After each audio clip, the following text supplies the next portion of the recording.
All right, 25 minutes after 7 o'clock. A little early on the papers, but we gave you enough time to grab some coffee. Let's take a look at what is making headlines. And just two of the papers. We'll bring Sashni in just a moment, digital content editor at Primedia Broadcasting. We'll bring Sashni in just a moment. And I think one of the stories that I think so many people are going to be talking about, Toombs, is the Santam losing the appeal on Ma Africa claim. Yeah. I think we have Sashni with us. Yeah, Sashni, good morning. It's Tumelo and Gareth. Thank you so much for joining us. I just want to touch on this headline on the front page of Business Day. Santam losing their appeal on Ma Africa claim, and we know they have to pay out so many millions in rands. So I think, before we get to the actual case itself, I think what's important to be noted about this case is the implications. You're looking at short-term insurance contracts that are actually quite difficult, as the judge described, and complex, and can be and sometimes quite ambiguous. So that's where the problem lies, and that's what actually worked in Santam's to Santam's disadvantage. They were trying to get a case overturned. So they were basically told last year by the High Court that they needed to pay out for 18 months with regards to Ma Africa and Stellenbosch Kitchen. They contended they only needed to pay for 3 for business interruption. But the Supreme Court of Appeal this week found that actually they were trying to skirt liability and they were due to pay all of this money. And it's quite a landmark ruling. So it has implications for not only Santam as a short-term insurer, but other insurers in a pandemic-beset, world and country.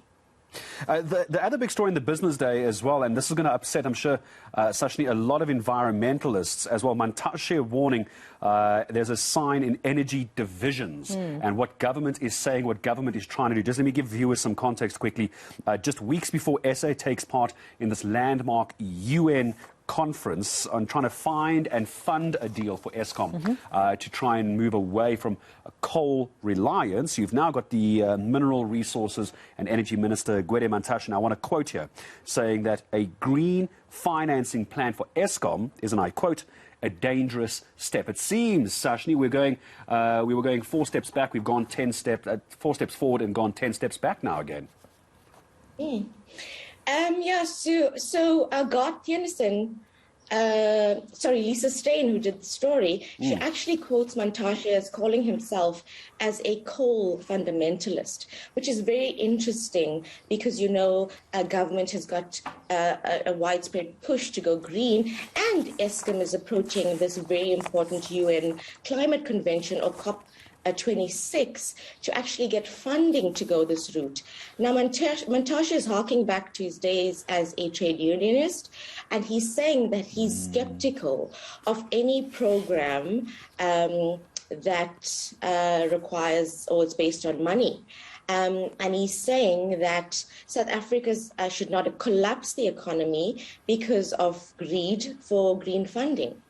So it's a very interesting take from him. And he also made an admission that he's not going to this all-important UN convention. It will be attended by Minister Barbara Creecy. So interesting times. Yep, interesting times indeed there, Sashni. I want to move on now to this other story that we're seeing here. Widespread welcome after UK removes SA from red list for travellers. I'm sure some relief here, not only for travellers, but for the tourism industry, which shares a very, very huge relationship there with the UK. I mean, huge to me, I think, is an understatement. In 2019, there were close to 46,000 UK tourists that visited our shores. And obviously the numbers dropped, because borders being closed and all of that.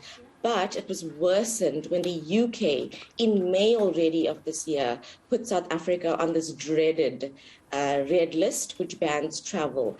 South Africa is one of those countries. So they've been persistent in trying to lobby the UK government to get us off this red list for obvious reasons.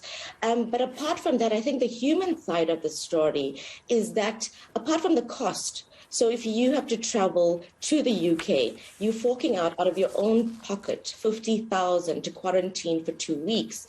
We had a story recently in the Business Day where a woman travelled from the UK, UK resident, travelled to South Africa to attend her brother-in-law's funeral.